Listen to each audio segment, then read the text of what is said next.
Hi, this is Mike and Jen with the Watchman News. We're having a 72-hour flash sale in order to help fund our power bill and our internet. Without that, of course, we can't continue operations.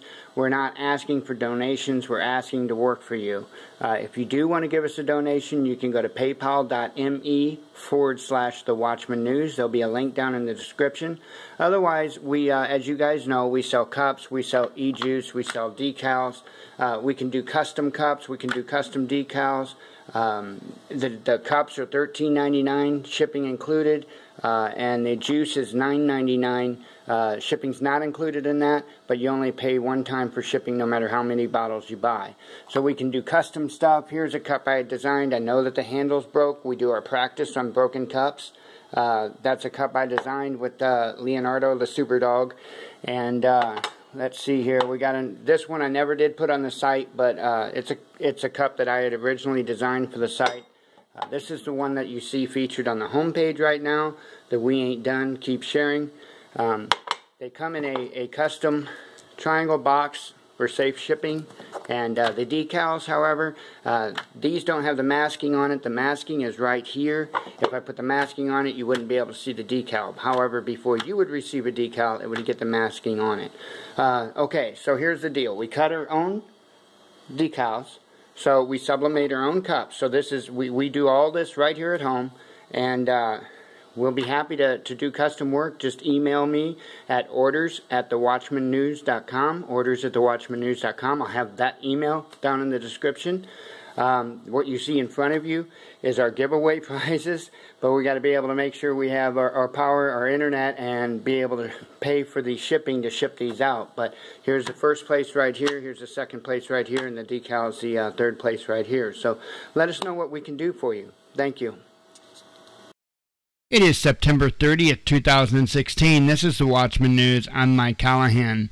So quite some time ago, back during Ferguson, when that was going on, I kind of put out a warning out there to folks about pushing for the body cameras.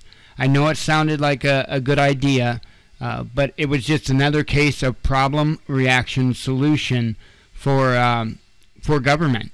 They created the problem. They offered up the solution, said, hey, these would be a great idea. And the people, you know, they agreed. But I knew that there was something more to it than what they were saying. And actually the next two reports are going to emphasize that. All right, first up, let's see. This is from The Atlantic. Body cameras are betraying their promise. It goes as, when they were introduced to the American public 2 years ago, police body cameras seemed like they might help everyone. Police departments liked that body cams reduced the number of public complaints about officer behavior. Communities and protesters liked that they would introduce some transparency and accountability to an officer's actions.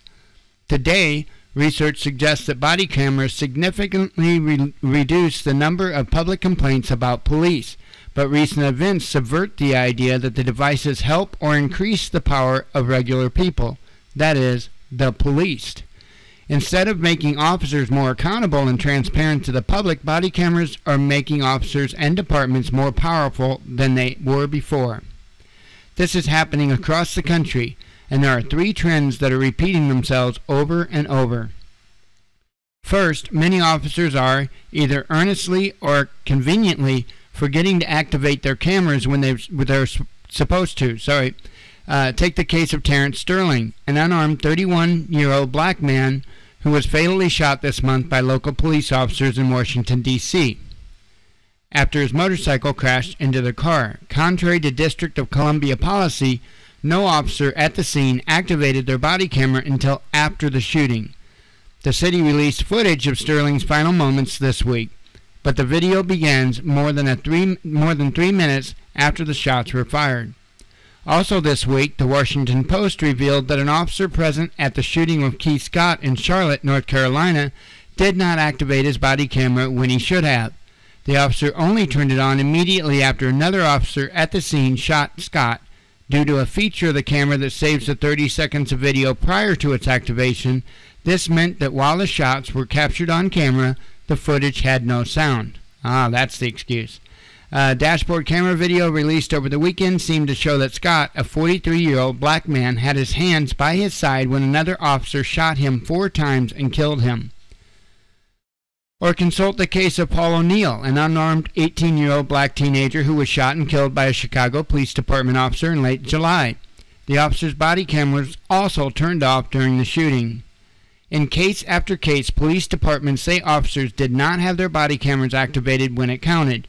It can seem as though incidents where body cam footage helped secure an indictment, such as in the Marksville, Louisiana last November, or as in Cincinnati last July, are more rare than the cases where they don't. These are breaches of protocol, incidents where events didn't happen as law would require. Often these violations are never significantly punished, but this is the second major threat to body camera accountability. If there's not significant discipline for officers who fail to follow local policies, as the officer failed in D.C., Chicago, and Charlotte, then it doesn't matter what's in the policy. Even if a department like Chicago has a great green checkmark policy, there are still lapses by officers, said Harlan Yu, a technologist at Upturn, a civil rights consulting firm. In the Paul O'Neill shooting, cameras were on before they appear to be on after, but then, oh well, something happened during the shooting itself. We see this in Chicago over and over in other areas, There are all sorts of stories about Chicago cops purposefully deactivating their dash cams, even though they're required to use them and the city pays for them. But who is disciplining officers when they fail to follow the policies? If taxpayers are spending money on these cameras, they sure as hell better be working when a shooting happens, he added. The third threat is that many states have introduced or passed new laws that restrict public access to footage while preserving police access.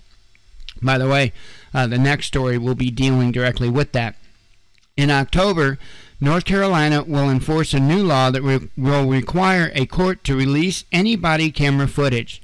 The law asks state judges to weigh factors including whether a video's release is necessary to advance a compelling public interest and whether it would create a serious threat to the fair, impartial, and orderly administration of justice. North Carolina is not the only state to restrict access to body camera footage. The Urban Institute says that Illinois, Texas, South Carolina, and other states have all blocked the public's access to it. To be sure, some of this restriction may make sense. Body cameras present somewhat counterintuitive method for keeping the police accountable. Though the devices are meant to preserve the actions of the individual officers, they do so by filming members of the community. Cops may not be the target of body cams, but they're not the subject of its footage. And most people filmed by a body camera are just going about their day, unaware they're being filmed at all. This means that some states do need to adjust their freedom of information policies to protect people's privacy.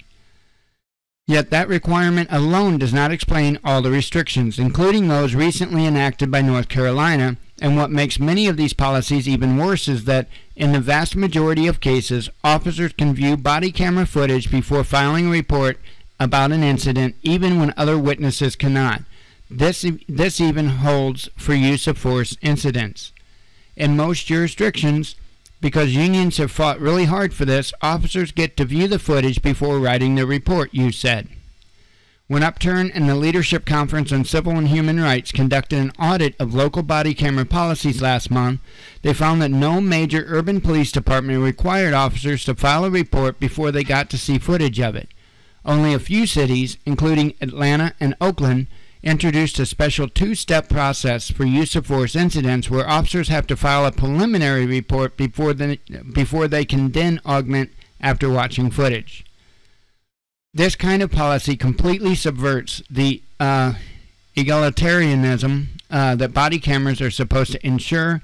Instead of providing an independent documentation of an event, body cameras seem to be one more way that police can shore up their version of events on the ground. Body cameras represent a significant investment. In the last 2 years, the U.S. government has spent more than $23 million buying body cameras for local and state police departments. This week, the Department of Justice put up another $20 million in grants. When used as they're intended, body cameras do sometimes capture the most flagrant and dangerous officer behavior. But if the laws around them do not change, they will become an effective replacement for dashboard cameras, another fancy technology initially embraced by the police and the policed that often doesn't seem to work at the most crucial moments. So yeah, and I will add to this too what I was warning about back when this first started making its rounds. I was trying to explain to everybody that these devices can also be used for facial recognition. So, and I think that in and of itself is also a violation of constitutional rights. So, I don't know, folks. I said it was a bad idea from the beginning, and I think that people are finally learning why that